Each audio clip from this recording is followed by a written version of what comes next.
اگر زندگی میں مشکلات ہیں تو مشکلات سے بچنے کا حل یہی ہے کہ حسبنا اللہ و نعم الوکیل پڑھا کرو۔ گھر میں کوئی بڑی پریشانی ہو جاتی ہے، یہی سارے گھر والے حسبنا اللہ و نعم الوکیل۔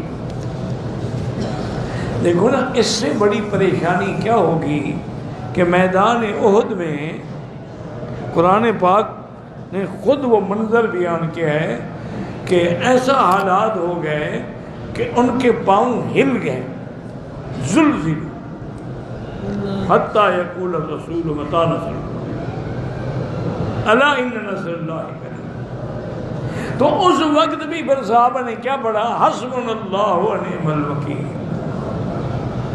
پھر قرآن کہتے ہیں جب انہوں نے پڑھا تو فانقلبوا بنعمت من اللہ وفضل لم یمسسہم سوء، اللہ نے ان کو نعمتوں سے بھی نوازا اور پھر اس کے بعد کوئی تکلیف نہیں ہوئی۔ تو یہ تو ایک بہت بڑی نعمت ہے اگر تمہیں قدر آئے۔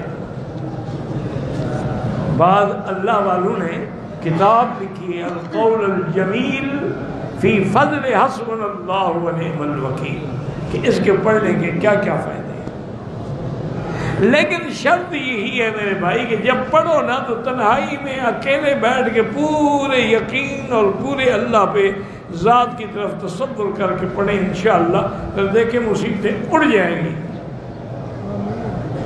اگر کسی عمل کی فضیلت کا علم نہ ہو تو عمل تو ہے نہ ہو، پڑھتے رہو۔